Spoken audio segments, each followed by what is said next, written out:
Nabandi kokamba Suzy lelote. Suzy kokamba yeza mbambule leki mbula église. Mais à l'époque, disons nous vrai, ami kotsaka mobimba penzate. Allez, ayo kutana ba difficulté balukaka bakende poto yena alisala. C'est alors que Suzy est venu pour me dire, tu m'as toujours encadré, mais j'aimerais vraiment que tu veilles sur mon âme comme un père. Na kota retraite na alisala na Suzy bantu. Na katia retraite, le Seigneur me donne un message. Il y a 2 passeports, mais baboy moko ezo akachete. Ba pona entre bango, passeport ya nani nzamba beta caché. Suzy bantu dira, évangile, ba pesa alisala. Na prié, na biloko la boponi alisala, j'ai prié. Et quelques jours après, ba pesa alisala, le visa qui a permis à alisala qui est le poto. Nzamba zongisi. Alobi na ye Suzy moko ke na zongisi oposa elanga osala elanga tika nyonso même ba théâtre tika obana otea yo na lingi oza instrument pour ma gloire. Suzy azongeli abiki azongeli asali mwa ba émission na ye. Un jour elle a fait un rêve.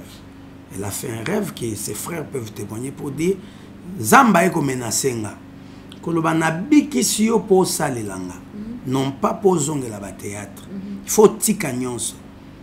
Dossier à Suzy que moi na pasteur na nango boyo qui peut tangi message de ce que sa sœur m'écrit pour me faire le rapport, moi le pasteur de Suzy. Le rapport de Suzy en conclusion. Ça c'est une précision pour éviter de spéculer au nom ya Moei na iloko yo eza bongote. J'ai béni Dieu pour na bino, papa Yves, maman Mireille, parce que boye na source pour que beaucoup quand même la bateau, le vrai info. La conclusion pour ne pas spéculer qu'il y a na sida, au boina boelo, bomi Suzy, eza poisonté, eza poumon naé, beaucoup ti ango na église, elle connaissait où ils ont faire souffrir. Et quand les médecins ont conclu, balobi na eke akobike la ka vie mobimba modèle wana ana amemi mon nambo lelo aza un peu incité accusé bazo finga jusqu'à présent maloba nini oyo yemoko Suzy bana koloba na suka pona ndekone ana et puis maman ana lobike azaki na retraite Suzy bantu bengaki pas solo na ye maloba ya suka tikela ye mais bakutana kité ayamba kepsi soki na biminde na koya kokutana nayo en fait tokoyi batali loba ngoza la nini yoza en tout cas don maloba moko ndolo babi nga mona ka boy na kufi famille te moto yokundanga aba comédien moto ba kundanga yaki langage na suka. Et moi je lui avais posé la question, est-ce que tu as un problème avec quelqu'un? Elle me dira en tout cas nandenge na biso ba fier na moi ba nini mais les kambu penza ke na kangeli mutu te, sauf que par rapport ya babuzo ba ebele lo ba maka na optana ngana mi benda nga za na kwenanga yango na komisa leki na nga pire nga. Teresa elle connaît ce qu'elle a eu à passer avec Suzy. Ayebi Suzy disait en tout cas na ni na biso à théâtre. Et comme il y a batu moko bazo linga ko tsacha songi po ba kabola batu. Après un temps, j'ai demandé à ma fille de passer par la délivrance. Aux aveux, s'il y a quelque chose pour que toko ka osonge na vie chrétienne a évolué, à bala, à bota, ndenge vie à mutunyo César. Suzy azaki une sorcière, azaki sirène. Et tant de choses ils ont l'Obama qui va maladie mususu bande kona babela ils allaient Suzy nde mutu à tindela bango à boakela bango et azaki sirène azaka sorcière et lobami ndengo wana Suzy aza mutu akina ba défaut. OK. Ayi mutu akanda makasi. So asiliki azali na hypocrite a manifester kanda na. Mais j'ai vu à memelanga baninga na ba comédienne na sambela bana ba. Pas ya ndeko Teresa. A memana bana na qui sont des fidèles à l'église de Yolo. Les cures d'âme sont là. Dans notre église on est organisé. Tu as un papier à cure d'âme. Tango, tu as un cure d'âme, on écrit la date. On a cure d'âme, il y a Suzy Bantu, Ngande mon Alexis de délivrance. Ah bon, toi, au moment où ouais, cure d'âme, c'est sa vie, pour confirmer. Bantu Lutumba, à l'adulte, Manyanga, Bantu, nom du père, Bantu Mbizia Ndoki. Nom de sa mère, Emma Selemani, c'est la maman de Suzy, célibataire. Numéro 9 à téléphone, Yango Bokoiko Beta. Et puis, ça combat Suzy, Manzila numéro 2. Ngande mon Alexis de délivrance. Nakati a cure d'âme ya Suzy. Santé, poumon, esprit de mort, esprit à colère, célibat, limitation, ainsi de suite. Tu verras qu'il n'y a pas une confession à Simba Kissi, à Kotabo et non. Elle a dit qu'elle est une fille comme toute autre fille qui a eu à faire des choses, ça veut dire avoir un copain, qu'au China Mobali, voilà. Normal, mais qu'à Kota Kissi, c'est moi son pasteur. Aïe, pour les cas de délivrance, il y a un problème, cliché naïe, bande, il y a radio, à méméling à l'obi papa. Va trouver un problème à poumon. Suzy était morte pour la première fois.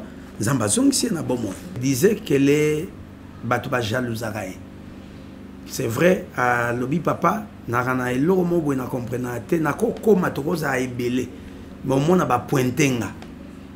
c'est l'esprit de séduction. Quel beau a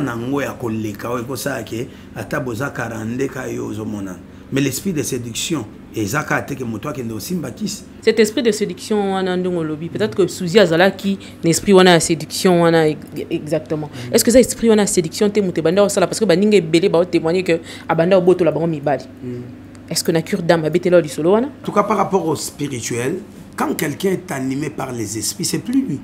C'est les esprits eux ça na simanae. Et ça s'est manifesté. Bi pas union ce gozala. Eza yete esprit wana gozala que mibali wana ba sepela na ebaya. N'importe ce qu'elle a eu à faire. Mais un jour Suzy s'est repentie. Elle a donné sa vie à Jésus. 2022, en février, dans l'équissier délivrance, ok, azana charge wana te. Il y a Babiloko Ebele, ça peut être aussi entre autres Nabimena, Kingani, Nasaki Boye, mais na kolobanaye à les cas de délivrance, elle n'a jamais parlé de fétiches, elle n'a jamais parlé au bois qu'elle a monté malade, mais elle reconnaît qu'elle était une fille comme toute autre fille, au balouli pe monter mekei pe apesi bisou. Tango Suzy a piqué crise bamemi na Ajiji, on m'a appelé, on a prié pour que le Seigneur a rosonné ça. Dans le processus, il y a comme émaillé dans une vie parfaite, je l'ai exigé de passer par la délivrance pour que la vie passée n'aille rattrapée. Si retraite en 2022, en février, dans l'équissier délivrance, pour que azana charge wanate. Il y a Babiloko Ebele, ça peut être aussi entre autres Nabimena, Kingani, Nasaki Boye, mais na kolobanaye à les cas de délivrance, elle n'a jamais parlé de fétiches, elle n'a jamais parlé au bois qu'elle a monté malade, mais elle reconnaît qu'elle était une fille comme toute autre fille, au balouli pe monter mekei pe apesi bisou. Tant que Suzy a piqué crise bamemi na Ajiji, on m'a appelé, on a prié pour que le Seigneur a rosonné ça. À ça les grâces, Suzy était parti. Le Seigneur nous a exaucés à Zongissi. Moi, Suzy a adopté, c'est l'enfant de sa nièce. Adopté à comme moi nanae. Donc Suzy a tiré robot tate de son vivant. De son vivant a tiré la robot tate, mais adopté moi na. Et puis bana nyon so bande connaît, c'est Suzy vraiment qui était leur maman. Elle s'était dit so nzamba pimelinga bana. Akope sanga bana nanzela bana mususu. Mais elle avait toujours espoir qu'un jour Nzamba Sangangolo na robot. D'ailleurs, preuve à foi nae à Sombara Bilamba Mibale qu'elle avait amené à l'église pour dire si le Seigneur peut me faire grâce, un jour on va peine à ma ban. Akanangwabi na foi que Nzamba ko visiter nga. Ako pesanga ma passa ba mo na kanyi kaka. Ya moi c'est na mobile. Des couleurs ça parle. Heureusement c'est que to loba. heureusement, Zambé m'a décidé. Il a décidé, il a causé. Mais tu comme il 1h du matin. C'est à l'heure où moi, insomnie, et ça linga pour y katana. À 1h du matin, bandi s'agiter. 2h à Bendi, biloko to chaki. Tant que moni azo s'agiter, to bimbo a se calmer pour peut-être mes communautés totalier batiki. À 2h du matin à Bendi et loko bachaki pour renforcer pour mon musus. Parce que ba infirmier ba ko se rendre compte na moi retard. Et ça dit que pour moi moko et travailler mingi et qui et peut me quitter moi.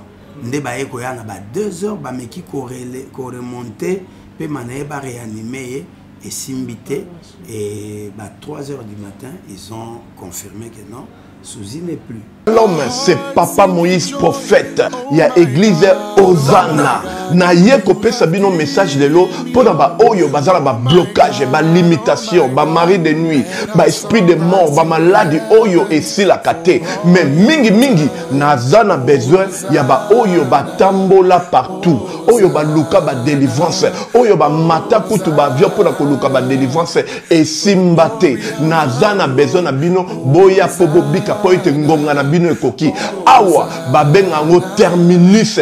Awa ndezali sika ba démonios surtout basukaka moto moko nana ya ate azwa délivrance ka bikate nano salamate bangonio surtout babika avant kutu boya bofukama bosenga Saint Esprit ala kisabino soki Papa Moïse azali ya ye ou bien ya yete ako répondre bino tout de suite bokota na YouTube bobeta Papa Moïse prophète TV boko mona ba témoignage ya ba belé oyo babika déjà oyo basala.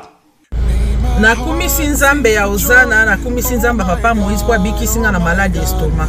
Na bande ko souffrir mingi na estomac. Ezaki soke kanginga na zolala te, ezo sala pasi tina mukongo moto ezo bimangai. Kolia mate sou pasi, babilo musu kolia ngo très difficile. Depuis Papa Moïse abondela pona ngai na zwa kimia.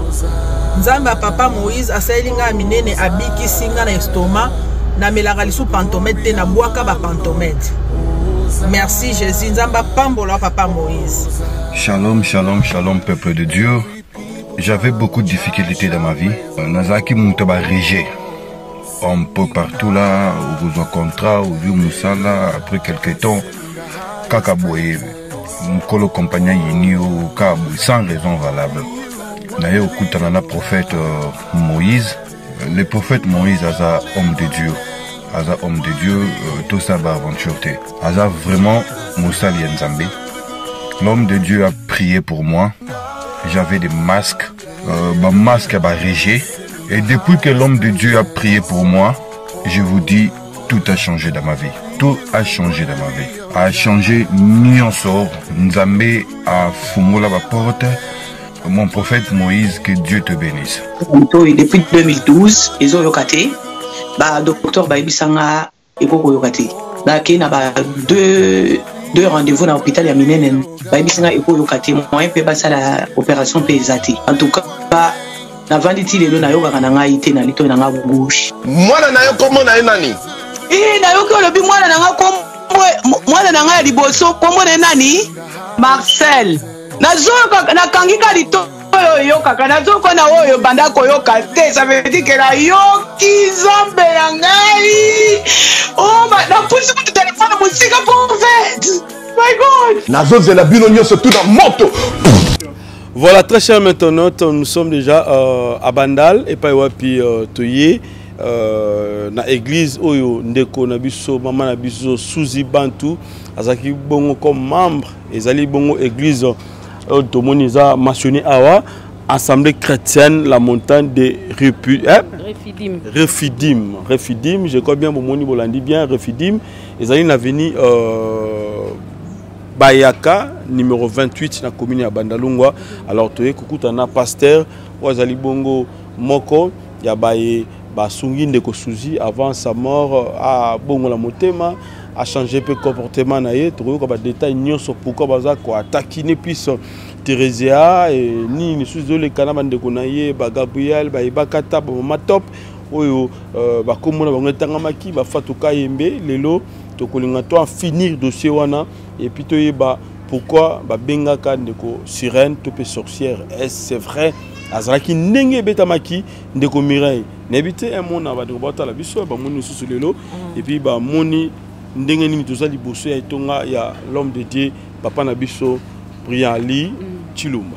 Merci vraiment bandeko balandi na lobara mingi bo pesa biso moto kasi bo pesa biso ba sentimenté na makambo susu te boyebi biso to ningara mingi okita na source pona toyeba ko zo information esika pe sengeli ya solo parce que réputation on dirait net que tango to waki sango ya liwa ya suzi et puis ça biso nyoso passe ba te belé balelaki mais après ça ba yebi ko baby c'est la réputation ba yebi ko baby c'est la témoignage moko azalaki nango que non azaki ndoki na mitema ya ba misusu etikali tisiko yebi kongola longola eloko facilement te il fallait quand même ko ekana so c'est pas ya oya bana ko kambaye na nzela ya foi alobi spiritualité ezali ya nzambe na nzela ya foi ezali serviteur de Dieu Briali oyo to kiti lelo awa na bandalunga pona koyeba kotala yango alors yana sengi bino bozala vraiment attentif boyo kamalamu bokoyeba ko comprendre kindokeza ezali te esprit ya séduction esprit ya kindoki esprit ya koloka to malade ya bokela bato de l'on to koyeba yango awa esika pito ebi ko kita donc chamaye de mingi mingi potoyeba ko landa malamu ndenge ni serviteur de Dieu akoyeba ko panzela bison te que to lobi bien to kotisi na kati ya polémique te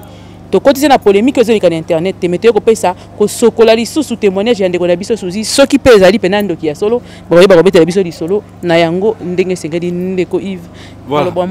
Merci Dokomi na kati déjà. Je crois bien, Bozomo Nandeng toujours solo là déjà na papa. Mais je tiens à vous signaler, nous sommes le dimanche 12 max. Alors le soleil lui férocement, bon mon inde tout fina ba misu mo ivre meza wa makasi mais to ko pesa bino ka musala à la recherche toujours dengo lobikaka to ko pesa bino mbano to pe information sur ezali comme preuve convaincante par rapport à l'icamé de ressources bantu. Merci na maman et ministre mamoté mais tous pépé l'embêté de maman qui lemba bili vous fondation tout sunga ba venu orphelin na bo sanité grand frère propre Jean Robert Kala les savants de la lycée la fosse Kiati motema ya maman Nicole maman la parfaite na kata Paris pour prendre du bon na kata Canada ba mbote belé mon ami et Christ c'était mon futur joyeux anniversaire à toi mon ami. Vive longtemps, papa na Awen et Ruben. Na pesi Hippolyte Miko Mambote. Mika Badjinde. Oui, comme on a assassiné, on a fait effort et on a yenda na sima caméra donc bobo sanate. Hippolyte Miko mais na pesi Mambote kuna na Dallas New York. Na pesi Mambote na pesi Mbote pe na couple Hippolyte na maman Belinda na pesi Bino Pembote. Yaya na nga la reine de l'île Mbote na yango na pesi Mbote na bao nyonso bazala kaya bison libote na à mon fils bien-aimé dans le baga l'héritier du trône hein? Winner Mankwala Tokei Nakati Tobeta Lisolango Ndenge Sengeli. Nous sommes déjà avec l'apôtre Briali Oazali Bongo père spirituel ya ndeko na biso Suzibantu. Alors toyoki mo belé to baki to sala bongo to meka koleka na etonga ya apôtre toyeba en fait ndeko na biso Suzibantu témoignage na ezaki lo lengeni na kati tonga devant bami ba collègue na musala et puis tout cause ba détail mususu o peut-être ba ndeko botuna ki bisoté mais tout ça qui est fort ya koya awa pour que tout na apporte Briali Chilumba ou azana biso awa ensemble. Je suis pas celle sur ce plateau, je suis avec ma concert MK au Boyebi et Yokani télévision MK et mon abandon bota la biso mbote na bandeko nyoso baza déjà l'habitude de Rolanda biso ensemble. Donc, quand on a la présentation, donc tous ensemble, tuye awa kokutana na apôtre Briali oyo azalaki moko azalaki kokamba spirituellement ndeko na biso maman Suzy otobesana ko benga biso nyonso momi. Alors na ye tokomeka ko zo question d'actualité na nyonso oyo ebi ko accompagner est-ce que conversion na ezaki ndenge nini ayambaki yeso pe ba détail mosusu.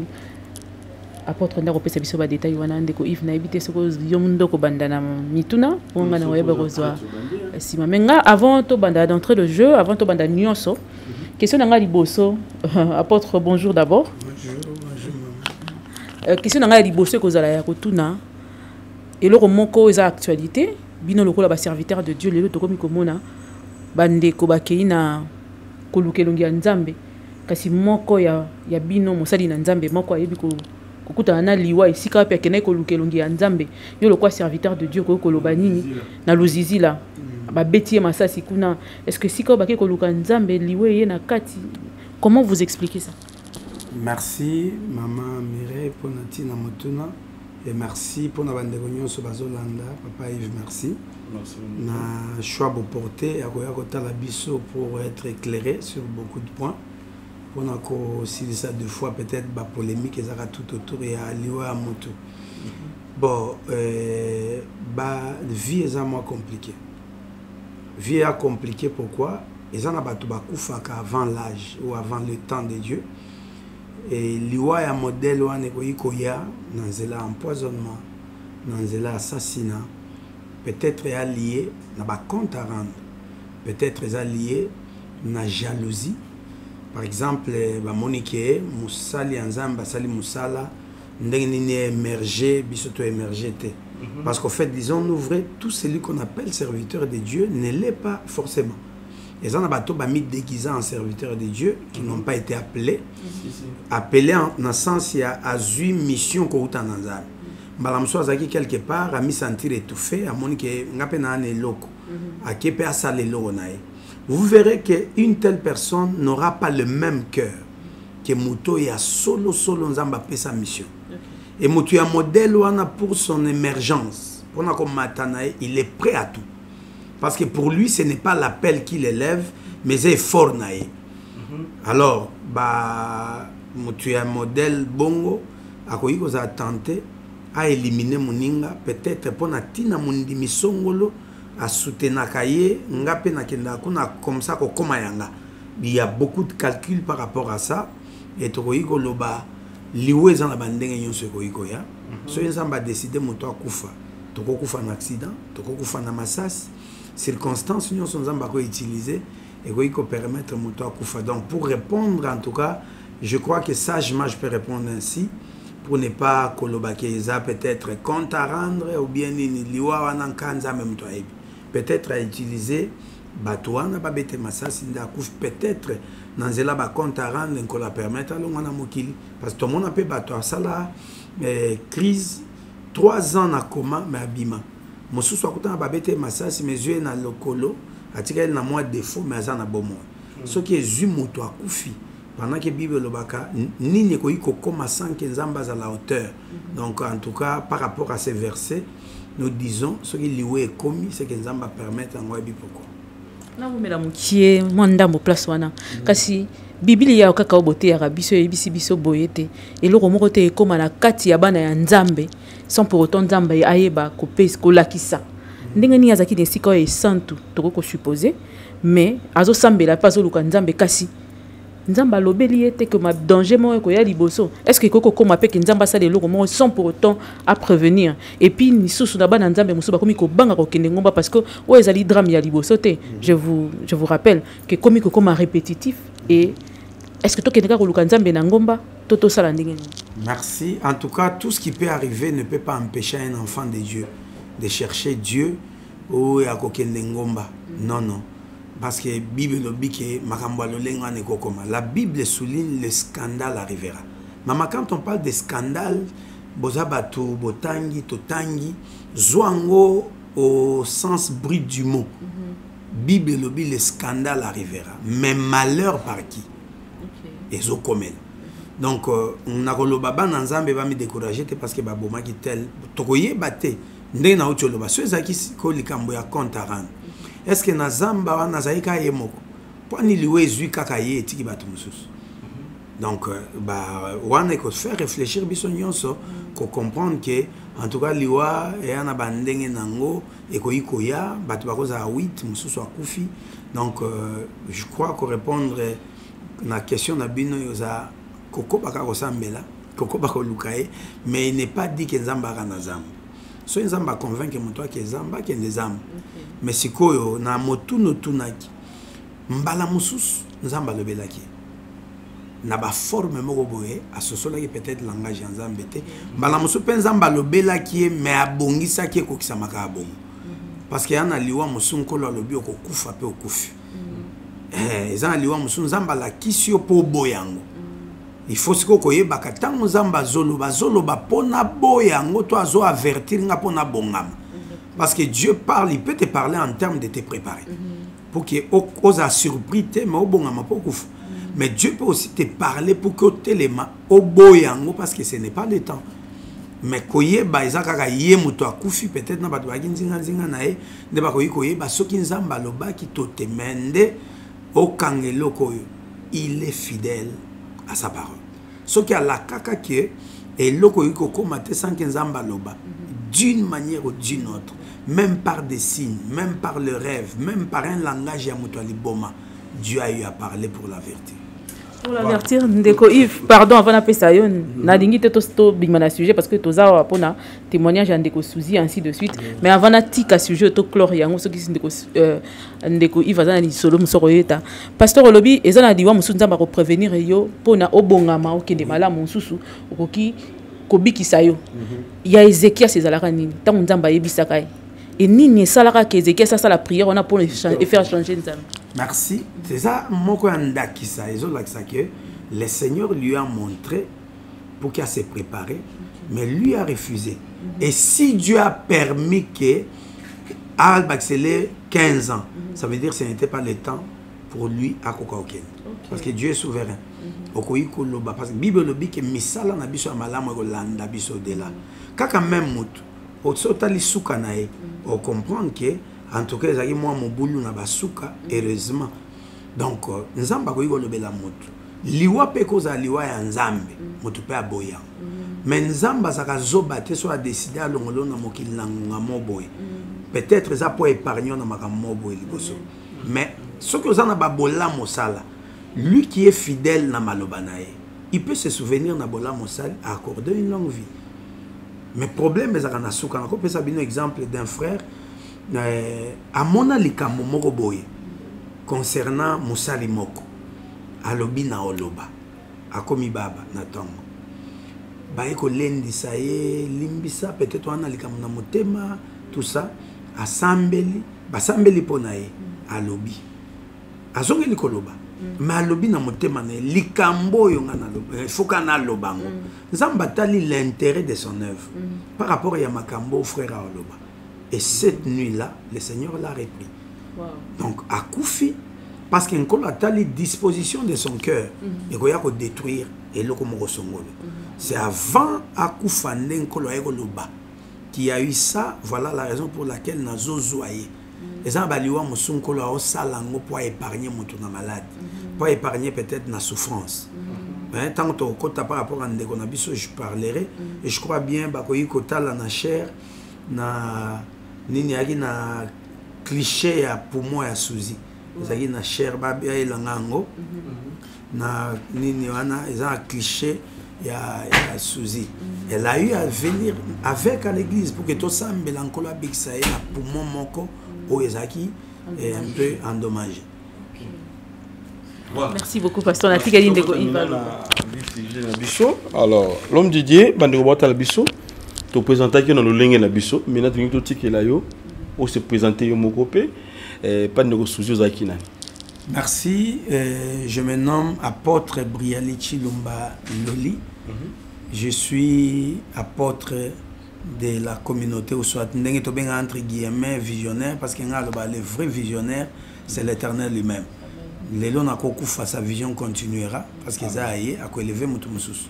Donc, entre guillemets, tata ya communauté refidim, oye bandaki musa nango na yolo, yolo, toyeko koma na bandal, to komisi awa siège, na sima, nde ba misusu peye ko continuer ko botama ti toke to fongoli na poto mikili ya poto na Bordeaux na Forbach bipayo api Musa lezali na bandi ko kamba Suzy lelote Suzy ko kamba yeza mbambule leki mbula église. Ça veut dire quoi? J'étais dans notre église où je servais comme serviteur et ça liké na ke ko vande pas pasteur nanga. Pasteur nanga bando vanda na motel Fikini. À l'époque, bon, on a une ratée parce que c'est la vérité de ma vie. Une pépé a fiancé Télémi. Ngapé, na Monique en tout cas, il faut na fiancé. Voilà. Na kutani nande komoko na kombo ya Bibiche.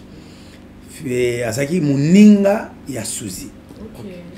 Alors ba moni ndeko muninga na bango azu fiancé à pasteur. OK. Et elle m'a présenté na baninga na e balobi en tout cas il faut sunga biso na losam. nakosungama na losambo na baninga ya oyo azaki prétendante nanga nazo envisager tokoka lobby kobalana nakoma okamba bango ekomi libota azana likambo abengi allo pasteur Suzy m'appelait à l'époque Evan Josapi yakana tosambela na likambo boyo. J'ai eu à prier pour beaucoup de dossiers ya yende ko Suzy et Botambuma. C'était à l'époque où aeko zwanda kuna motel Fikine toko to bisonyo son motel toza ba voisin a venu biso na venu Mobutu et na venu Elandaki et sali que bonde ko ekoli. OK. Donc futur mari et futur époux il y a camarade nanga. Okay. Et sali que avec son ami et simbité. OK. Ndeko aeko koma na vie na yo koma kanango pour ne pas étaler sa vie ici. Okay. Et sali que pasteur na ya benga lobi toi tu es un prince de Dieu. Na mwana nango eko simbate. En tout cas yo akosungote lokola musali bonde lanzamba sungayo osala nzela na yo. C'est comme ça qu'avec l'ami de Suzy Wazaka Ikiri et aussi la modèle wana totika la bande konande kwango na famille na etilelo parce que jusqu'aujourd'hui na kamba ka bande konae ebele musuba na poto ba mama leki na yé je suis leur pasteur. C'est resté comme ça et d'ailleurs la l'ex-prétendante Poa Bota et sengela kanga na sambela ponae akako bota mapasa on est resté la famille ndende ko Suzy. Peu importe ndenge le kanaka na muninga na ye et sali ke to tikali na ba relation malamu ayebi que c'est mon pasteur nde boka na bandi ko kambaye à partir à ba époque wana 2004 2005 na 2006 na ko banda église na Yolo Nord na compte ya vision na biso ya pasteur na nga papa na nga molimo paix à son âme le pasteur Charles Les to ko banda extension sur les pas na Yolo Nord. Okay. On m'a établi comme pasteur responsable. Naba préparatif ya robande église.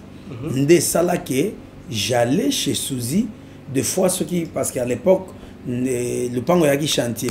Ce papa nanga moli moye, il préférait ma chambre pour na climat à prière et puis ndenge zaki propre. Alors nangonga ye aza na chambre nanga, moi j'allais chez Suzy. À l'époque Suzy azovanda na ya na ye papi Bantu na Silia sa petite sœur. Parce qu'il y a 3 chambres, salon et douche, toilette, nakati. Et maintenant, par respect, Moussali Anzambe, son ami ou bien ex-camarade nae, elle me laissait sa chambre. Et je crois, à cette époque, Wanati, Nabandi, église, Eza Petangwa Bandaka, une relation na Alisala. Pour Basala groupe Nabango, c'était à cette époque. Et par elle, na gagnant Patricia Dunga donc n'aille pas à Suzy na koti ba vendre na salon to sambeli boye je vois une vision j'explique la vision par rapport à camarade à Fouka Mebandolela abi c'est ma vie oyo étalé j'ai gagné Patricia Dunga na gagné Yaya nae Papi Bantu na gagné Silia mais si komoni Suzy aki azozo muninga hein mais mutuanzambe respect na bo moko boye komi pesa penza pour akambanga lokola tata na ngezaki moi difficile au début pour être franc. Mais il arrivait qu'il y a pas molami atindi dim na e pananga et c'était comme ça que totika laki tant siko relation ya yé koli par rapport ya groupe balinga basa na alisala c'est alors que Suzy a komi pesa penza pour nabanda ko kambaye.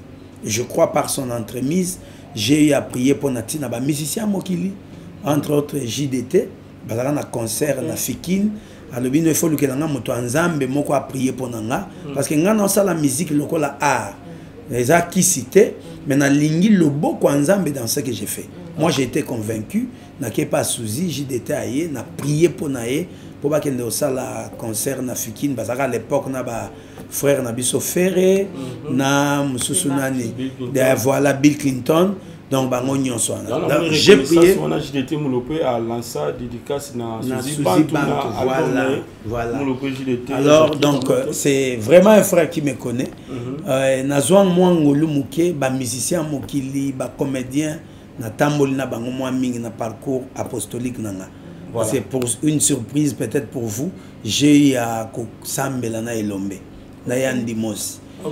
Bétan na bango ba prière à minuit, président Elombe ayebi moko, il reconnaît que l'apôtre fut l'un à Bakambinaye, tant que semble pas maman Kadi na beau marché, ba yebi on a yandimos. Yandimos to beta prière bo etozo pona. Bo li avant to après.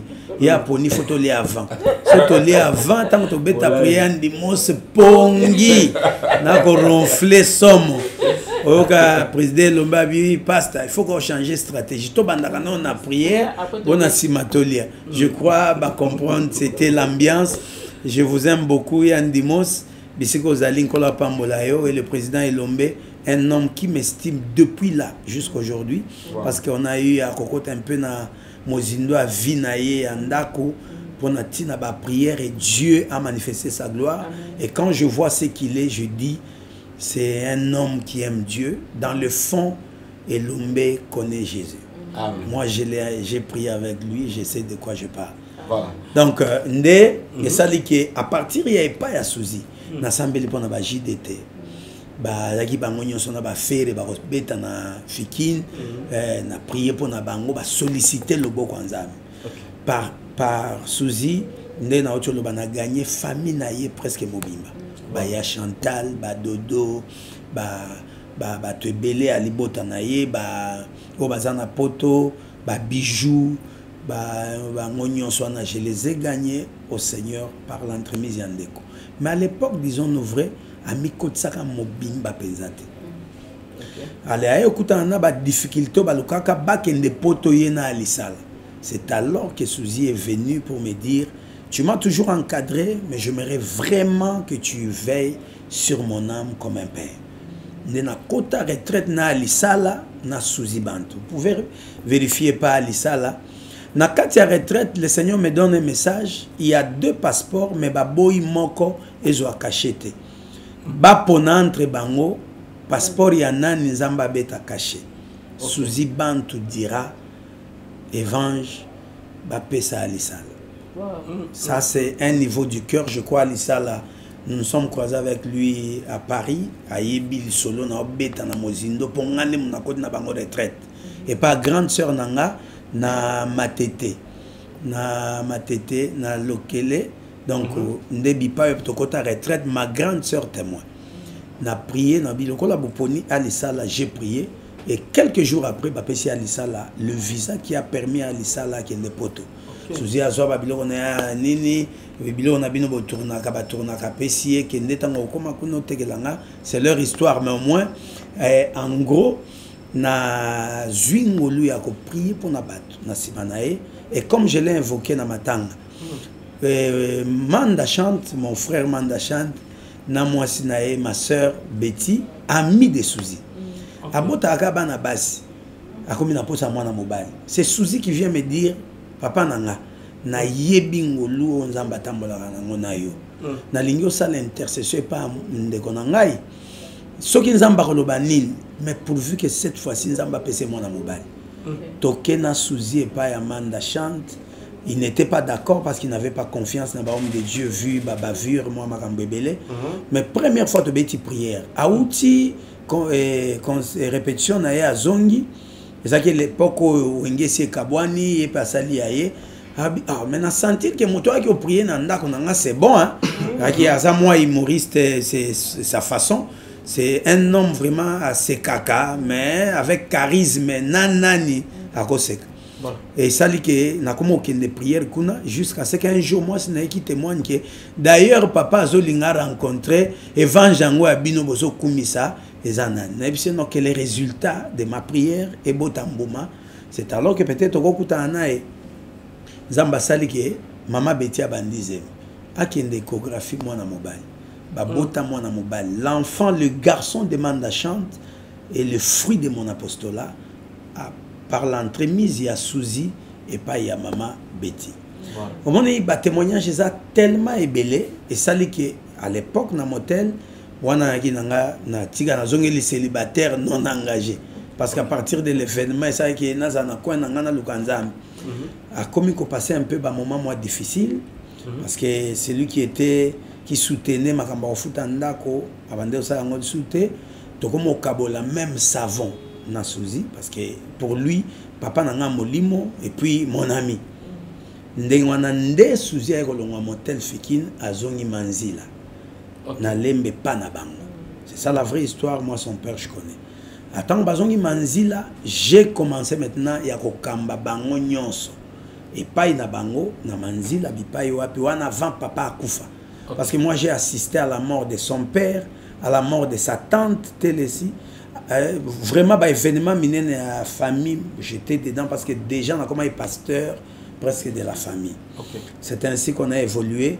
Après Suzy c'est quoi eko mi pesa moké na makamwanzambe, elle fréquentait plus l'église de Yolo parce qu'il y a qui pembe nina lemba koya bandal des fois ça qui moi passe. À l'époque avec une voiture, elle venait aussi et vraiment témoignage naé. Et après un temps, j'ai demandé à ma fille de passer par la délivrance.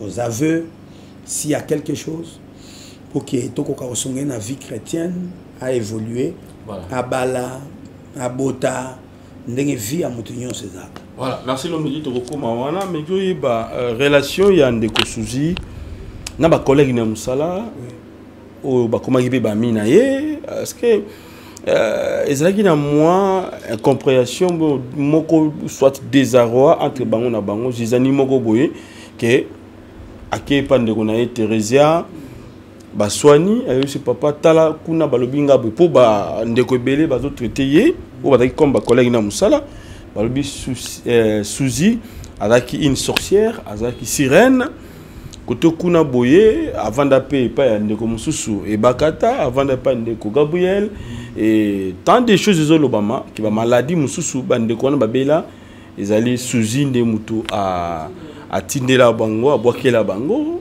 et azaki sirène azaka sorcière et lobami ndengo wana mais bango moko bakolo nzoto balobi na nteme et bimi bongo eza ba rumeur et bimi na kati ye moko paleka ke émission na de soko talape l'émission de biso moko moi si Aïcha alobi ba camarade na ye ba traiter une sorcière sirène.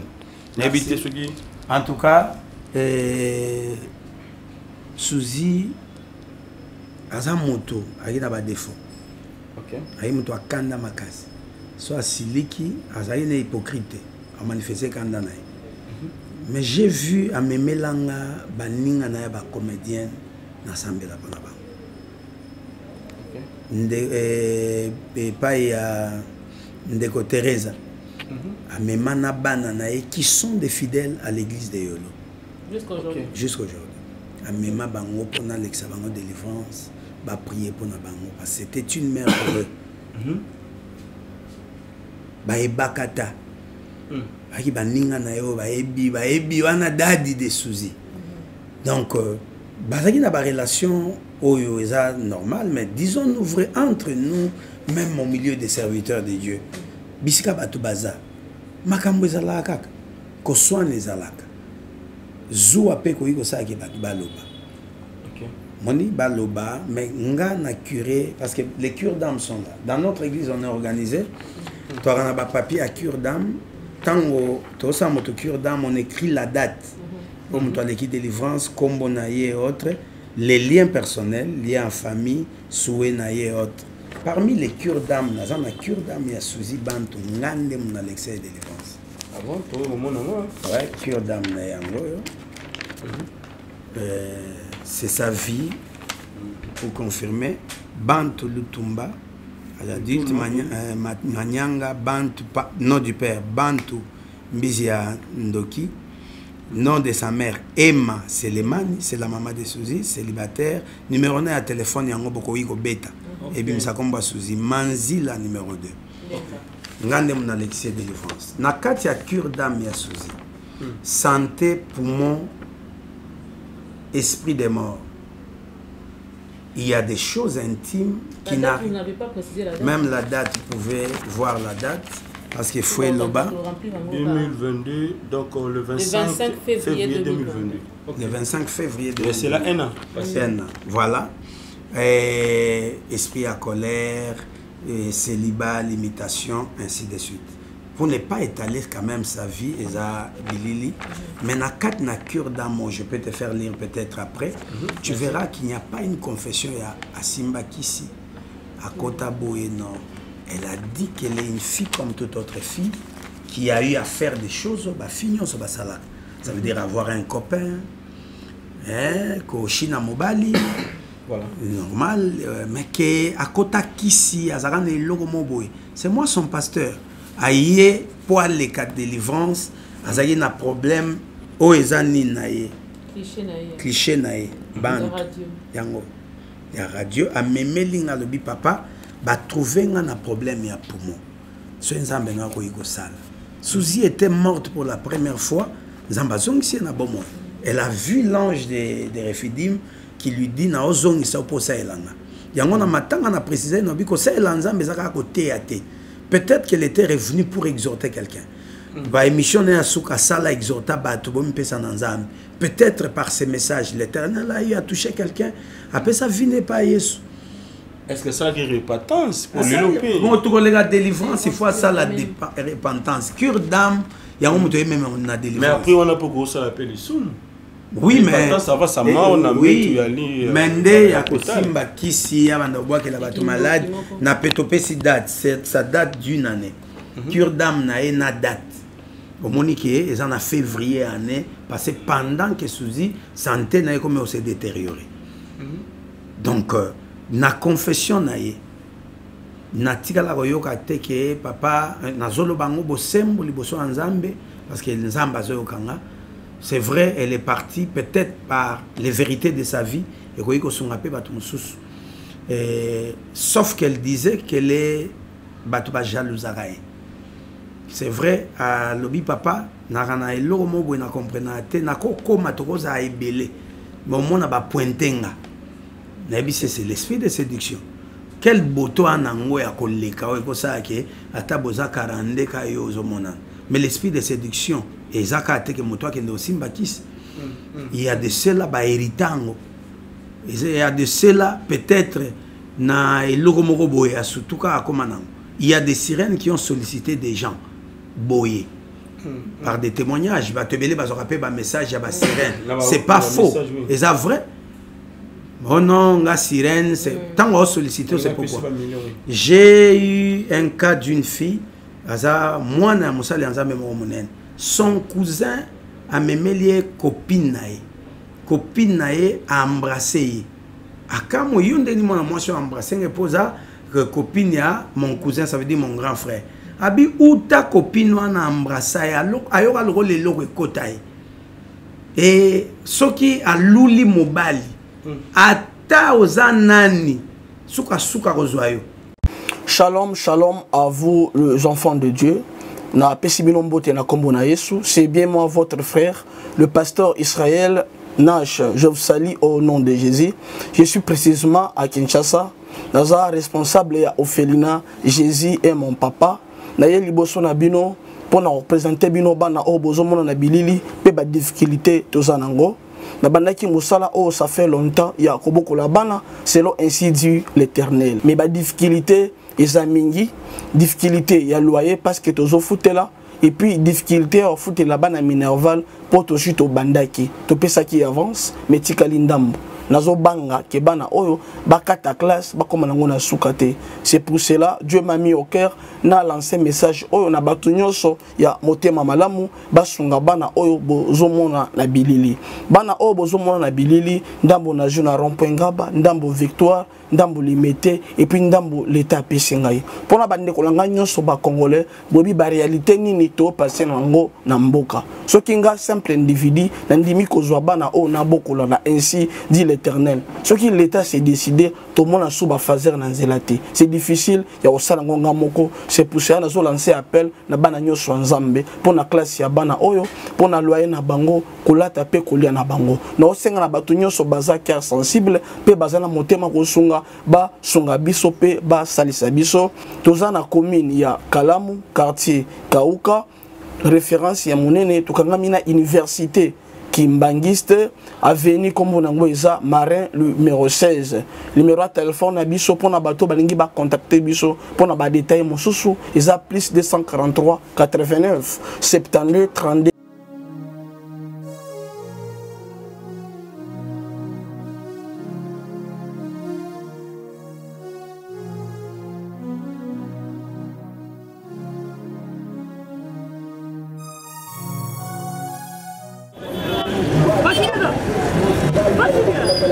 DiCaprio, ça va?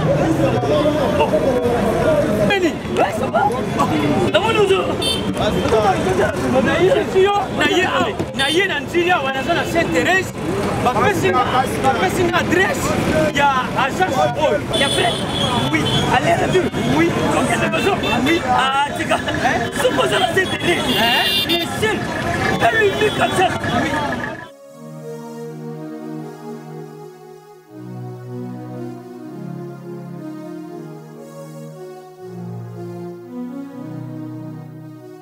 Station Sainte-Thérèse. Oui, ce commis Sainte-Thérèse. La mission. Si, exactement. Mais ils ont ici qu'il y a Kubungate. Service. Ponctualité. Respect. Et puis, bango. Balou rapide. Oh, 40 jours. Mais quand 45 jours, il va payer ça qui wana. Et puis, quand il était mbala moko ba beningai. Aza mundeni? Non. Yes, du service. Pour ce monde. Mais ma canicide. Bonjour.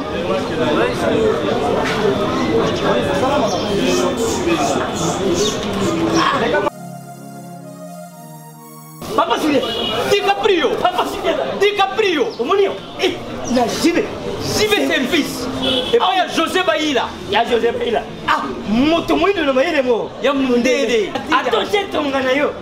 Moutego le guaté, on va se trouver le il y a un gros JB service. Et ça, on a dit ça. Oh, Angola, Brazzaville, Tozuket, Kalamingité, Mokili Mabimba, Abino. Donc, à longo de Bishop Pili, il y a ma cambo et ça qui 40 jours, mais au moins la contenir ça dit 6 mois. Papa Sylvain, il y a mis ça dans ma voici. Oh, bah ça va me avec la photo. Place, il y a série, il y a côté Bilo. Et ça, il y a José Baïla. Cyber service. Et ça, vous mettez avant toujours. Frappe finale, frappe finale retour. T'inquiète. Ah ouais. Bah, José. Pina comment na ce qui a sepeli et simba nango. Naye l'excès de délivrance. Elle était venue, elle parvenait pas à me regarder. Talanga ona okokate, okokate ndenge ote misunezo bimisamoto. Na sambeli et na cure d'âme, elle a eu à dire je n'ai jamais contracté de fétiche. Na tigala jamais kokendo no libanga mais na yebi ke mukolo moko ya un événement moko salama. Mwana mwasi moko ambrasanga et ça la boy. Batum so bako contaminer mutu. L'esprit à séduction peut-être par ma kamneza ka. Voilà moi ce qui toko na parcours na yo est-ce que toko mekate entre les amis ba carinage et ça la mak. On ne sait pas, peut-être aussi dans un cadeau. Que depuis muto atindelanga cadeau évangile na yoka on dirait moi vinangelo moboy. Mais ko confesser qu'il y a kenda asimbakis. Moi, son pasteur qui est dans Yangoyo et le Kwana. Donc, ma famille surtout est l'Obama, et ça le Kuta. Et ça, bao le bateau évite ba mon année. Mais na ba réalité spirituelle, ba on la telonyamut. Voilà. Moi d'ailleurs par là, pasteur, Nalingi n'a posé question en sachant au lobby que mon rose a un esprit à séduction. Cet esprit de séduction on a au lobby. Peut-être que Souzi Azala qui l'esprit on a à séduction on a exactement. Est-ce que ça esprit on a séduction te mute banda osala parce que baninge belé ba témoigner que abanda oboto la bango mibali. Est-ce que la cure d'âme habite là du solo wana? Est-ce que cet esprit là peut vous dominer jusqu'à ce que aux osala makambo aux maîtriser tous oboto la baninga mibali sans pour autant le savoir? Merci. En tout cas par rapport au spirituel, quand quelqu'un est animé par les esprits, c'est plus lui. C'est les esprits eux aussi en asimanaï. Donc, tout peut arriver, mais on a répondre à la question, on a rebois que la baninga kisi. En tout cas, on a été. Mais je connais une pasteur, maman pasteur, à Kambaka église. Mais un esprit à séduction. Ce qui a lati loko batuba commissie te ayoka bien te. Elle est prête même à décolleter moi côté mon boy pour frère moi le mère momi bomi mabe ayoki bien. Wow. Et le jour où na teaka l'été à moko elle est venue pour natina ya koleka délivrance, elle dira papa en tout cas ngaso ki mobali akumisi ngate. So na l'équipe ici ka bakumisi ngate na mona on dirait naza bien te. Plusieurs même parmi mes filles et le Wabongo se manifesta. C'est lié peut-être à leur famille. Et du coup, comme c'est un esprit, et ça s'est manifesté. Bipa ignon se gozala. Eza yete. Esprit wane gozala ke mibali wana ba sepela na ebaya. Eza yete mutobo to la mibali, mais c'est l'esprit wana nde mutozo benda mibali vers elle. En tout cas, le col on a assisté à Bipa et ceux qui a boto la mibali à monter autre. Je peux rien dire, mais je reconnais que c'était une belle fille. Mibali belé qui sont venus même me voir pour dire nalina bala mwana yo ba musuba ota poto ba mususu ya awa donc na koloba na koyeba te soki là azaki na ko séduire mibali ya bato ko botola. Ce n'est que ses amis peut-être qui ont vécu qui peuvent dire, mais je peux dire ceci, peu importe ce qu'elle a eu à faire, mais un jour Suzy s'est repentie, elle a donné sa vie à Jésus. Elle a donné sa vie à Jésus et ça le février à cure d'âme naïe ou c'était avant avant à Coca-Cola délivrance na processus ya comme émaillé na une vie parfaite. Je l'ai exigé de passer par la délivrance pour que vie passée naïe est rattrapée. C'est ainsi étant disposé na sima ba kambazaka nango nandenga ki na ba mbembo na ya mission na ko zonga na côte retraite na 2022 na février dans l'équissier délivrance pour que azana charge wana te ya babiloko ebele. Ça peut être aussi entre autres na bimena kingani na saki boye mais na koloba na ye ya koleka délivrance. Elle n'a jamais parlé de fétiche, elle n'a jamais parlé au bois qu'elle a monté malade, mais elle reconnaît qu'elle était une fille comme toute autre fille au baluli pe monter mekei pe apesi bisou. D'accord, pasteur. Il y a encore une autre question. Parce que nous avons lié par rapport à Yandingo Lobaki Liwa Izali, Nzambe a prévenir, yo comme Nzambe a permettre, Lobaki lié par rapport à l'histoire de Suzy. Est-ce que tant que vous savez pour la maladie de Suzy, Nzambe Lobaki que Azoku Fakaka, toi Kobika, toi ça qui est le comment permettre te yango et ça dit que memie na liwa. Merci. Tant que Suzy a piqué crise ba memie na HJ, on m'a appelé, on a prié pour que le Seigneur a rejoint ça. À ça les grâces, Suzy était parti. Le Seigneur nous a exaucés à zone ici. À l'obinae, l'année passée, quand on a piqué la crise, soit qui a HJ, nous avons zone ici. À l'obinae, Suzy et Moko. Que na zone ici au posa elanga. Au sale elanga tika nyonso, même ba théâtre tika, au bana au théâtre. Yon a l'ingiosa instrument pour ma gloire. Suzy a zongeli, a biki, a zongeli, a sali moi ba émission nae. Un jour elle a fait un rêve. Elle a fait un rêve que ses frères peuvent témoigner pour dire Zamba eko menacenga. Koloba na biki si yo po sale langa. Non pas pour zongela ba théâtre. Il faut tika nyonso.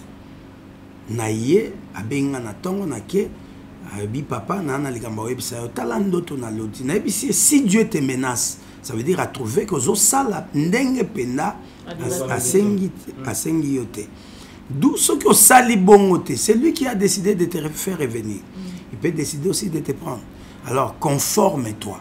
Elle me dira papa en tout cas na yoki na tiki. Mais ba carte na biso à mutualité ou songa biso par rapport aux soins. En tout cas, ce qui a annoncé boye et que ça là qui en tout cas va retirer nga. On a par rapport à ndenge munga nga moko we falaya à examiner nga pona makambo yo na lina na batela ba carte wana. Je lui dis en tout cas fais ce que Dieu te dit. Pour que akoko batelo na bomoy. Après je crois 2 mois du rêve ayo ça la rechute. On a vimbi, on a eu à prier, mais le jour où elle devait rendre l'âme, moi j'ai su qu'elle allait mourir. En tant que son père. Parce que ça me permet d'avancer encore davantage. Pasteur, est-ce que Parce que vous avez dit que c'était l'année passée. Voilà pourquoi j'avais demandé la précision par rapport à il y a ton nini oh nzamba zongi ça qui a payé ça qui est na message wana. On a vu Suzy Bantou tourner de théâtre fin 2022 début 2023. Est-ce que Yangonde Bomi Suzy quand elle rendait l'âme au lobby au Yebaki Dieu vous avait dit exactement quoi? Est-ce que vous étiez en contact avec Suzy avant Akoufa? Merci. Sa parole Zakinini avant à Zongisa Molimo. Très bien. En tout cas, Bokana qui peut pas fouiller, penza, penza fouillage. Merci. En tout cas, Nasepeli.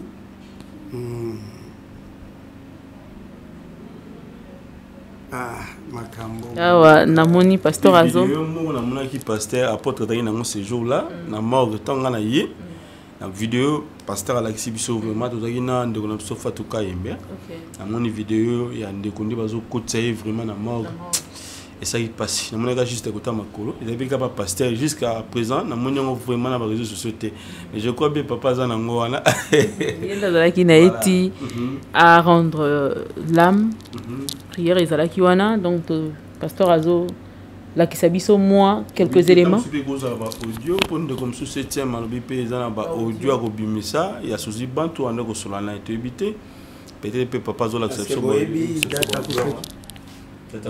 c'était le 11 le 11 c'était pas le 11 le 11 c'est Ezal Lobby a un débat le 9 comme ça le 23 février. Merci.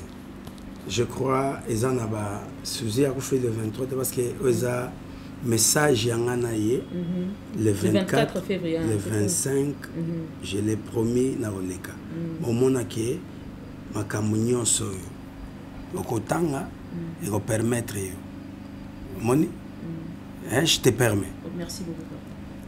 Je crois attends Robanda. Ouais. Bonjour Motona Nzambe. Un appel manqué. Bonjour ma championne. Je te déclare guéri au nom de Jésus-Christ. J'ai dit Amen. Réponse à Suzy. Lien et à prédication. Et puis il y a eu des appels manqués. Bonjour ma championne, c'est vous qui écrivez. Oui. Tu vas bien? Donc tous mes fils, je les appelle des champions. Ok. Toutes mes filles, je les appelle des championnes. Ok. Et elle répond, oui papa, grâce sur grâce, merci. Ton Dieu est réel. Bonjour papa. Vous répondez bonjour ma championne. Nous, bon là, je ne sais pas trop bien nous-mêmes. Merci, il y a encore des appels manqués. C'est comment? Je crois au puissant, c'est lui qui répond, au puissant de Briali Chilumba, le Dieu de notre alliance. Merci. Souffle non stable toujours, pas de sommeil depuis hier, suis trop faible. Vous répondez, je te déclare guéri au nom de Jésus-Christ. Elle répond, j'ai dit Amen très fort. Tu ne mourras pas, tu vivras et tu raconteras les œuvres de l'Éternel, je le déclare. C'est vous qui dites. Et puis elle répond, j'ai dit Amen très fort. Et elle écrit, papa médecin à lobby, atikala kaka na pour moi moko, yango ezope sakaye pema. Ça c'est sa soeur. Sa soeur qui répond sur son numéro. Ouais. Akobanda ko souffrir na pema à vie. Nayebi que wana mingangande baloba mais liloba ya suka ya mbomo ya moto eza na maboko ya Nzambe nayebi le puissant de Briali a telemaka moto ya suka. Amen. Après là, j'ai fait un appel. Ça c'était le 24 février. Voilà. J'ai fait maintenant un appel normal, on a prié pour elle et puis les autres je crois beaucoup remarqué un peu même na bebo. On a commis Amen, après on a commis je suis à l'hôpital, après je viens prier comme j'ai peu de force. Okay. Et c'est ainsi que Boutouana, il y a oui, tu prier, na prier pour naé, na salle prière na téléphone. Wana zo ko kolobate. Wana zo loba, ozuye azoloba. Après c'est quoi veille à liwana ye. Pendant que j'étais en prière, nandaku, na sisi ko prier na ko méditer, na lali à 1 h du matin, Pongi et Katani. En tout cas, insomnie pena. j'ai senti en moi le besoin de la prière. Je me suis agenouillé, le sujet c'était ceci. C'est là que j'ai appelé pour que na prié pour naïe ayambité. J'ai na zeli sikoyo na 5 heures. Maintenant tant que j'ai mis 1 heure du matin, 5 heures, j'ai fait un rêve. Et j'ai raconté d'ailleurs à l'église et aussi na maman pasteur. Dans l'autre, nous étions quelque part au deuil, dans un deuil. Zaki deuil à moi dans mon église. J'étais là, bah frère et à sécurité, qui tout se retrouvait dans l'église. Et puis dans le rêve, c'était une mort oyo. Naolo baki en tout cas, nous amenons toi décider ça la mabon. Maintenant moko aba naolo ba papa bon, les gens va décider c'est qu'il y a tout sambeli et au sama nangote et que changer le côté. Je me suis réveillé, Zaki songe. Mais pongi kataninga. Na bandi prière, je vois une vision pareille. Na prié ti, to comme 5 heures, na se reposer mon à 6 heures, je rappelle. C'est alors que n'est une infirmière qui me dit Suzy azolukayo, azolukape lekinae Cilia. Na bi oh Cilia mais elle est en retraite. Donc là on a ando boya ba garde malade bo kende botikiye. Na bengi siko na yolo. Na bengi Cilia za pe papa za 3e jour na nga prière. Dans l'ina lega délivrance. Sa sœur qui passait la délivrance jour au Suzy a kofu. Et c'est Kata qu'on se retrouve à l'hôpital, babi Suzy en a posanayo. Na ke komi kozwa traitement, ya kimi mbango a komi na hôpital, a komi amoni moite azongi ndako, ayi pa na ngabi papa, na moni on dirait situation za malamu te. On dirait a Suzy azate parce que babo okoti sanga, donc na moni ka mouvement mo bien te. Na memaye na bengi mena Serge, le petit frère à Suzy, na bengi bango nyonso famille. Na bengi maman ya Suzy, na bengi bango tout na bengi. Maman ya Suzy dans la bonne. Maman Suzy azali, maman abota Suzy Emma. Otanga Emma Seleman. Elle est en vie. Elle est en vie, on l'a présentée au deuil. Elle était là. Alors papa Suzy mutakufa, maman Suzy aza. Na maman Emma babotama papi, donc la moi liboso, Suzy Becho na Cilia 4. Alors ça dit que tokomi na hôpital na mi présenté, c'est moi son pasteur, infirmière na biwi na mbaki na téléphone et on voulait t'informer que ta fille est morte. Na tout nya kufi ndengeni. Parce que j'ai parlé avec elle, elle parlait à biwi abandonne bané bien. Mais tokomi na ba 1h du matin. C'est à l'heure où moi insomnie et salinga pongi katana. À 1h du matin bando s'agiter. Ba 2h à Bendi babiloko to tchaki. Tant que moni azo s'agiter, tobimbo a se calmer pour peut-être payer mes communautés totalier batiki. À 2h du matin à Bendi et loko batchaki pour renforcer pour mon musus. Parce que ba infirmier ba ko se rendre compte na moi retard. Et ça dit que pour moi moko et travailler mingi et qui et peut me quitter moi. Nde ba eko ya na ba 2h ba meki ko remonter pe manaye ba réanimer et s'imbiter et ba 3h du matin ils ont confirmé que non Suzy n'est plus. OK. Ouais. Mais il s'est dit tant de choses que tout le monde bande comme ça lobby et ça poison bande comme ça ba ki nango voilà total résultat. Sous ba lobby au sida. Et à Suzy vous pouvez lire il y a les clichés de ces à Suzy que moi, le pasteur Nango, Boyo qui peut autant de messages de ce que sa sœur m'écrit pour me faire le rapport, moi, le pasteur de Suzy. Le rapport de Suzy en Boyo. Ça, c'est une précision pour éviter de spéculer au nom de Moei, Nailoko, et Zabongote. J'ai béni Dieu pour notre bino. Papa Yves, maman Mireille, parce que boyé na source pour que beaucoup grand même la bateau le vrai info. Donc en tout cas, je loue votre travail, c'est ça le travail des journalistes. Non pas bakotika na spéculation, c'est les rapports commis à. Si on va le lire. Ouais, voilà un peu donc OK. Balobi protocole de radiographie du thorax. Donc, conclusion, toquez vraiment la conclusion parce que ça va détail vraiment purement professionnel, c'est pas important. Conclusion, aspect radiographique suggérant, calcification pleuro parenchymenteuse siégeant au 2 sur 3 inférieur du poumon gauche, stigmate des séquelles d'une ancienne pneumopathie infectieuse. C'est très bien, c'est très clair. Donc, vraiment, problème. la conclusion pour ne pas spéculer qu'il y a un sida, au bonaboelo, bomi souzi, ils ont poisonné, ils ont poumon naé. Beaucoup de l'église, elle connaissait où ils ont fait souffrir. Et quand les médecins ont conclu, balobi naé que akobi que la vie mobimba modèle wana, c'est alors que ayeko komelanga, Cécilia qui m'écrit que voici la vie. Il y a un médecin. Babi qui a connu quoi ma vie mobimba wana et c'est ça un peu la vérité par rapport à Etanae. Donc mais vous nous avez donné toutes les preuves possibles, mais on peut si biso précision par rapport à spirituellement est-ce que c'est le fait il y a rozonga na théâtre ya ngona nzamba kei na ngombango. En tout cas lokola nzamba lo belinga bongote na ngoma bongote. Moi j'ai une conviction par rapport à la vision de na autre relaté bino que c'était le temps de Dieu pour elle de partir.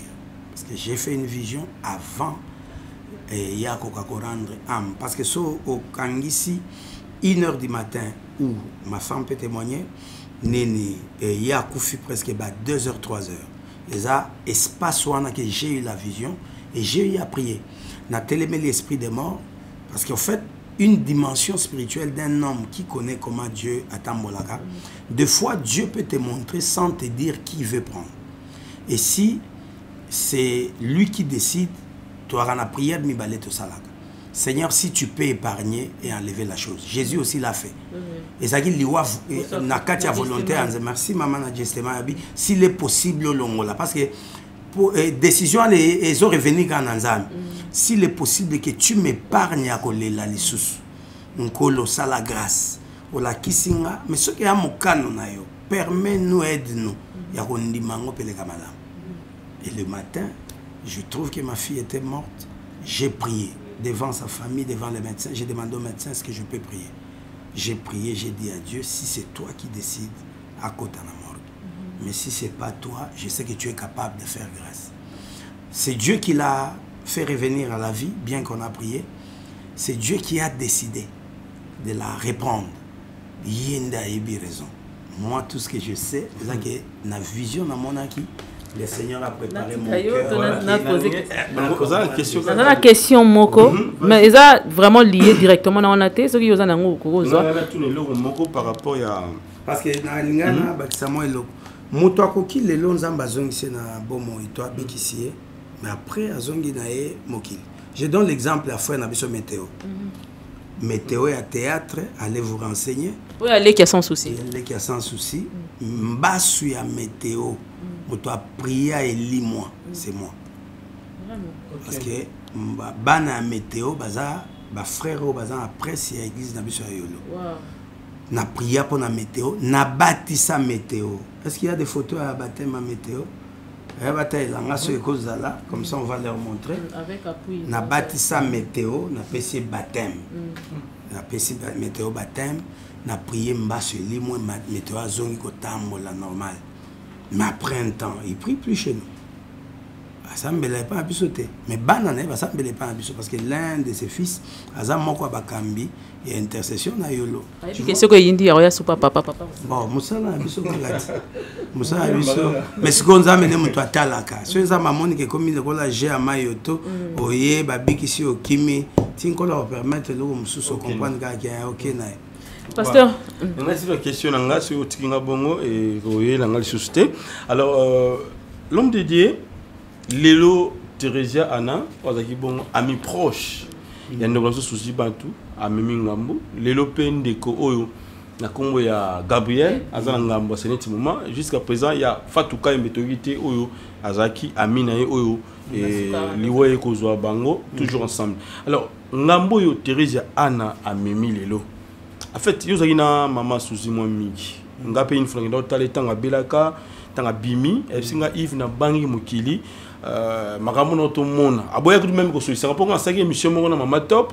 Oyo a etalaki quand même vie na yé par rapport ya mobali moko banda kozala na ye mona lemba tout en komona ya wape camarade na biso je respire to pese ba mbote atanga ikoma ba on a Teresa na kati alors c'est qui mama be aboya ko solution ngabi Yves na solution te na bi boma moto ati ayo comprendre nga atika ki a solution ngabi singa na uti musika na kufaki pendant 11 jours na koma ti donc na 5 bolimi ça comme nyonso tout ay c'est suma bebele alors ana a memi mon ngambo lelo aza un peu incité accusé bazo finga jusqu'à présent maloba nini oyo yemo ko sujet bande ko loba na suka pona ndekone ana et puis maman ana lobi ke azaki na retraite suzi bantu benga ki pas solo na ye maloba ya suka tikela ye mais bakutana kité ayamba ki epse soki na biminde na koya kokutana nayo en fait tokoyi batali loba ngoza la nini yoza. En tout cas moi en tant que son père na ba dernier moment à Suzy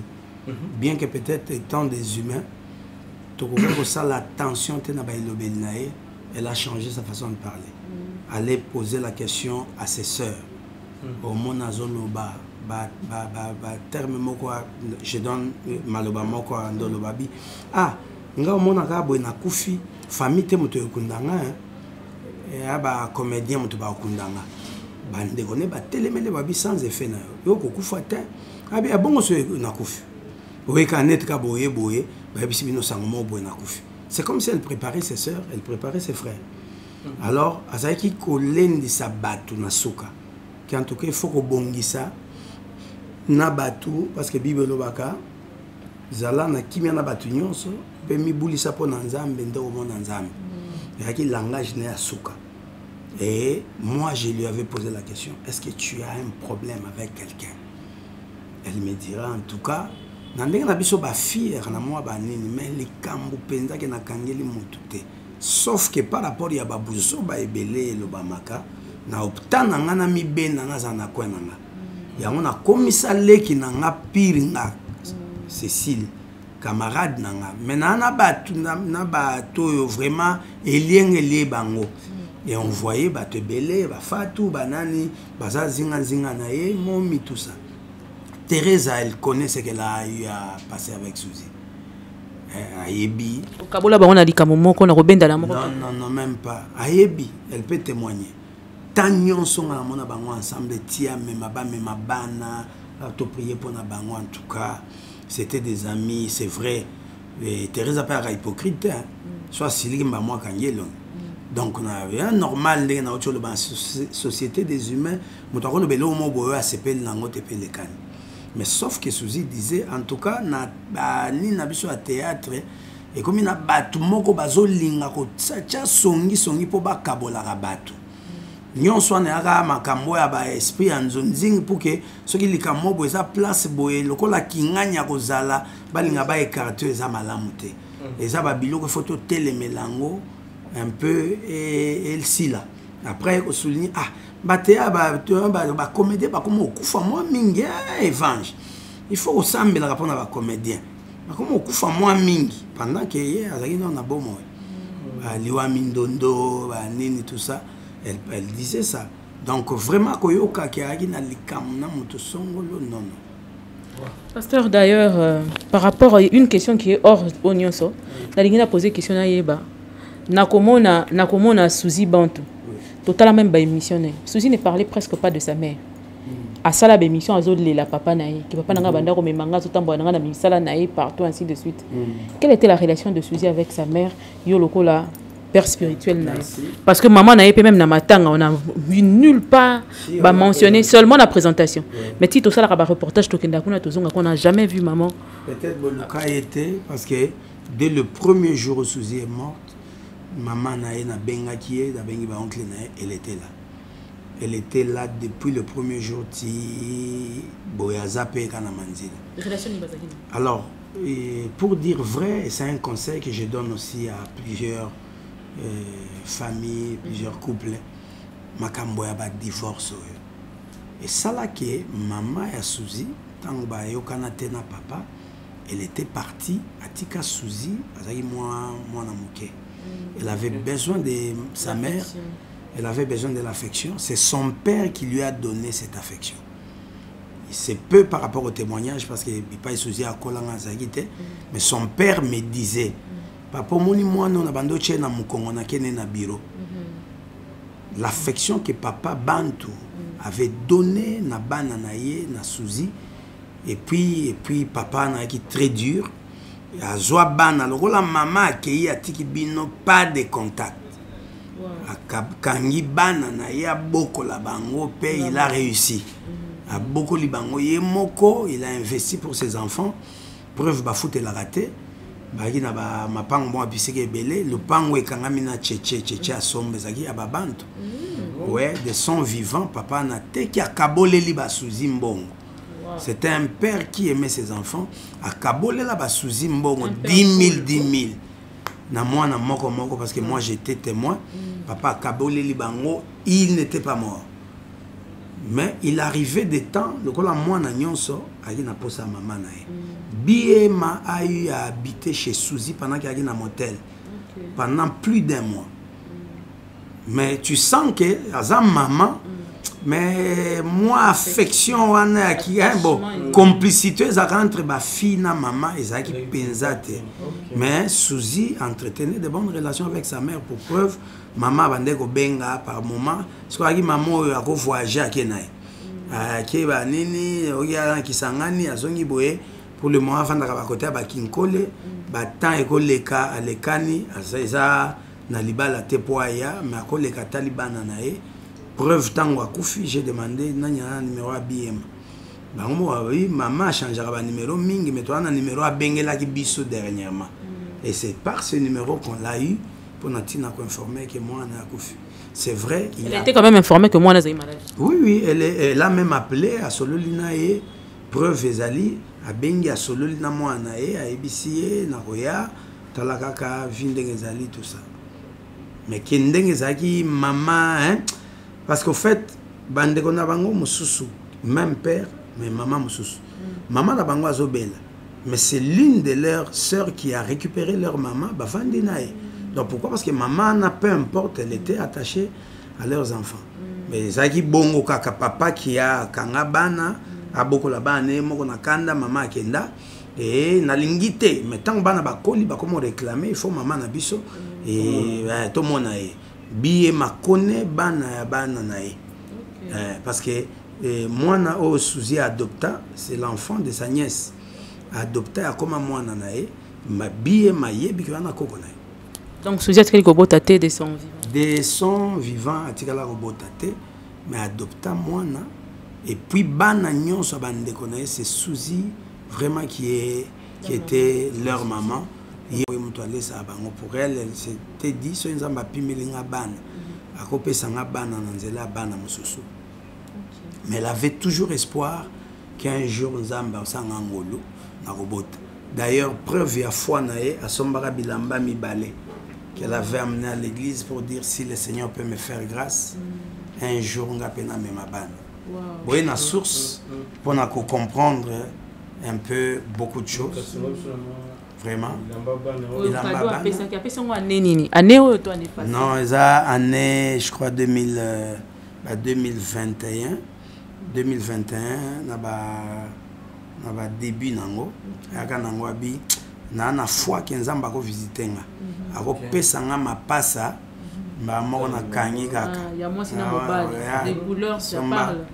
Ba rose est à moi si ou est à couleur amibale. Sombaka yenango. Pour que c'est sa foi. Malheureusement, c'est que tu heureusement, Zambé m'a décidé. Il a décidé et à cause joyeux. Mais au moins, elle était une mère joyeuse par rapport à Ban Adopta. Il y a mon nom, moi, il y a grand frère Naé. C'est Souzi Ndabokoli à Tangici. Les anniversaires, c'est. Pasteur, vraiment, tu as commis na souka. On vous a pris beaucoup de temps. Comme penza na souka. D'ailleurs, que toute question qui vraiment c'était là. D'ailleurs, on nous a dit que nous avons peur spirituelle naïe. On le dit, on a été belé certaines personnes mi pour n'avoir proposé. Mais c'est ce que Souzi tia koufa azala qui déjà dans mariage mon concours. Est-ce que vous êtes au courant que vous avez préparé mariage? Elle m'avait parlé qu'il y a un homme qui veut l'honorer. Donc, et depuis Koye Baye, elle a parlé au moins une fois en termes à fiancé.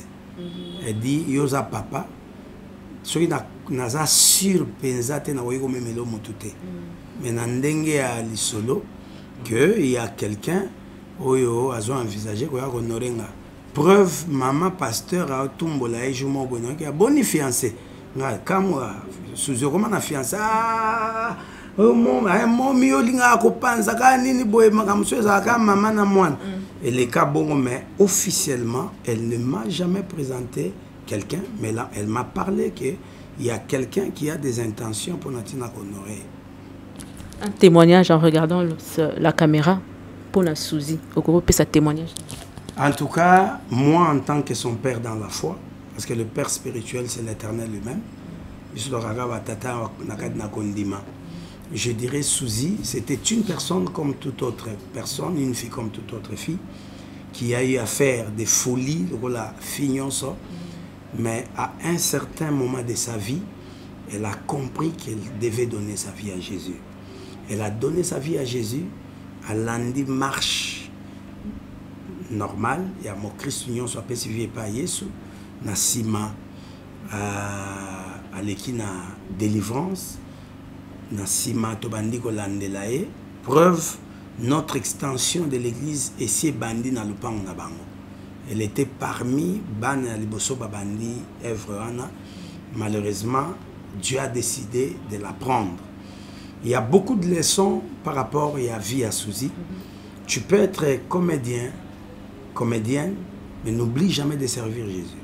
Parce que comédie, il y a musala, il y a arme qui peut aussi t'aider à être un instrument par lequel Dieu a collé pour atteindre ton sous. Donc là, on a Suzy. Na pessimiste à bateau babikela le boko nzambe babongola mutema bandegone presque nyonso bakomi ba pasteur nanzela Suzy j'ai vu le lenge na ye ya koyeba kozala na bato exemple o mutoko wanga na te alisala botuni des passeports au poni anani ezo caché elle a dit ya kende ce cœur là mariage ya fiel na biso qui n'avait pas de voiture. Nous avons inquiété, tous les parents, Suzy a donné sa voiture. Abi papa et qui est Sunga. Mon voiture en est là une semaine. J'ai vu des gens où à Kabela Bilamba, à Kabela ba téléphone, à Kabela, elle avait un cœur libéral. L'œuvre de Dieu se faisant à Bosseng et le Rosongo, ce Suzy a zanango pesa. Pour peut-être des enveloppes, je pouvais vous montrer des enveloppes comme la dîme de Suzy, de la sœur Suzy. Elle est allée me l'envoie sa dîme. C'était sa vie. Donc on a bas côté à malam retenir et à malam to copier et même abisso to bosso. Moi son pasteur, je témoigne qu'elle n'a jamais confessé qu'à kota kisi à boire que la motumba soit boire que la motumalade à tikala le bangote.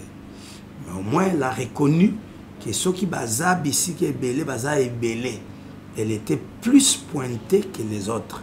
Ça veut dire elle a tiré les hommes plus que les autres.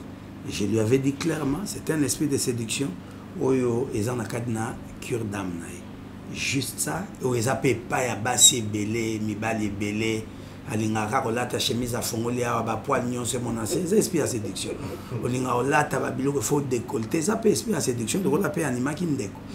Donc koloba peut-être nde ba baloba mami wata basi nyonso pembe ba sambwa. Bazana bango na bandoki na ndenge étiquette bato ba pesa bango. Basi ya mwindo lokola mire na ngabo koyoka jamais mire ndoki. Même ko loko tela komi pembe ko mire yo ndoki munene. Donc par rapport à ça peut-être les a spéculation mais na cure d'âme ça là jamais. Donc voilà un peu na encourager tout celui qui a aimé Suzy bien que Zamba Zubi soye a emprunté peut-être ses pas. Oye banzambe ou associé Moussalo Salarana Nzambe. Donc 2022 Suzy était dedans dans ma Nzambe. Amen. Koluka Nzambe, kokota ba prière, kokota ba retraite. Il faut la voir quand il était en retraite. Kakana bani na yoana, ba ventilateur pour il faut renforcer moi mon pépé, mais elle était là, elle a même gêné.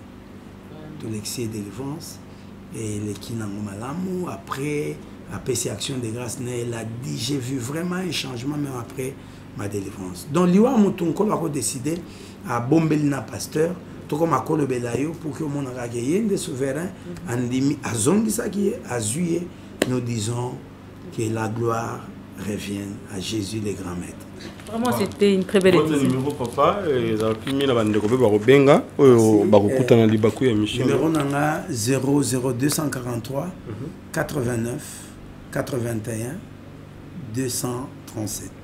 89 81 65 plutôt 237. Donc 00243 81 65 237. C'est le numéro, oui, que vous avez peut-être à Mituna et Logomoro Songolo, on est là, on peut vous aider. Mais vraiment, je suis très touché, sans vous flatter, parce que moi, monde, il y a Makambo, il y a médias comme un peu dans le Kouta et Belé. Vous êtes venu à la source pour vous s'acquérir dans Makambo. Vraiment un conseil comme un homme de Dieu, restez sur vos pas. Amen. Je sais que ça va vous élever encore plus. Amen. Et le Seigneur en meilleur avec nous. Parce que ce boza Jean comme ma vérité, quelque part vous servez aussi Dieu. Amen. Parce que Jésus est la vérité. Voilà, ça c'est bien. Pour en finir, juste une petite prière. Nabandeko bazana makamsongolo pakala ba ope bazana pe malade bazana makamba mikanda bazana libanda même na Kinshasa souffrance eza ko envahir vraiment bazana nzambe belé le somme pour na bon article. Merci. Et prière et ça là si tu as foi na motope azo sambela. C'est pourquoi vous remarquerez na morgue na lobaki, c'est lui qui est convaincu. Tout artiste comédien azaki censé au télématé. Mais il est convaincu de ma prière. Si tu es convaincu de ma prière, je ne suis qu'un instrument de Jésus-Christ. Un apôtre établi pour Natina Moussala. Je vais prier, peu importe ton cas. Je reconnais qu'il y a un Dieu au ciel qui a les réponses à toutes les questions, les solutions à tout problème, la guérison à toute maladie. Je ne peux pas étaler plusieurs témoignages pour remettre sa foi, mais crois. Quand il agira, ne remets pas la gloire à moi l'homme, mais remets la gloire au Saint-Esprit, remets la gloire à Jésus qui va te guérir maintenant. Prions. Yahweh, Dieu très saint, créateur incréé, Dieu de toute grâce. Nazo recommandé équipe ya papa Yves na maman Mireille na maboko na yo, na bandi na bango. Chaîne oyonko le fulu kisama pour ta seule gloire. Parce que zo sala musala ndenge longo bami ko fouiller la vraie vérité, afin que la spéculation qui peut ternir réputation à motu et ko s'arrêter. Lokola nkolo na bilembo asala musala na bosembo nyos. Sembola loboko, tombola bango, tombola chaîne oyo. Ba bikela loboko non, c'est ma prière et je proclame bako tombo au nom de Jésus-Christ. Je prie pour toute personne ou alandi azuli baku ya kolanda biso. Nanzela ya internet, nanzela etandoeke, père, peu importe son problème, ezala problème ya maladie, problème ya musala, problème ya mikanda, un problème lié na ordre ya kobota, étends ta main et manifeste ta gloire pour te témoigner bonzambe na yo au nom puissant de Jésus-Christ. Yahweh ba bazana bitumba we leki mayele na bango. Tiketo sopa armée céleste et koka ko encourager bango et koka ko bunde la bango ko sauver bango na ba piège à ténèbres pour la gloire de ton nom. Il est écrit l'ont vaincu à cause du sang de l'agneau. À la croix tu as pris la forme d'un serpent parce que tu as dit dans ta parole de même Moïse a élevé le serpent des reins dans le désert, de même le fils de l'homme sera élevé. Et au lobby moutounion so ko boka misu na serpent, peu importe morsure nanzoto naye akobika. Et la Bible déclare ba ignon so ba ko tala na serpent des reins que Moïse a élevé babika. C'est toi le véritable serpent des reins. Je t'élève na vie à moutounion so un problème songolo. Que les rayons liés na œuvre à croix et percer, pénétrer via moko na moko pour que ba constater la guérison, ba constater les solutions et na yebi ke tokozong sa lokumo epanayo. Ainsi je proclame la vie, la guérison, l'épanouissement, la fécondité, la puissance, la grandeur, la grâce, les nominations. Au nom de Jésus-Christ, nous avons ainsi prié. Amen. Que Dieu vous bénisse. Amen. Vraiment merci. Merci à vous. C'est nous qui vous remercions pour votre temps.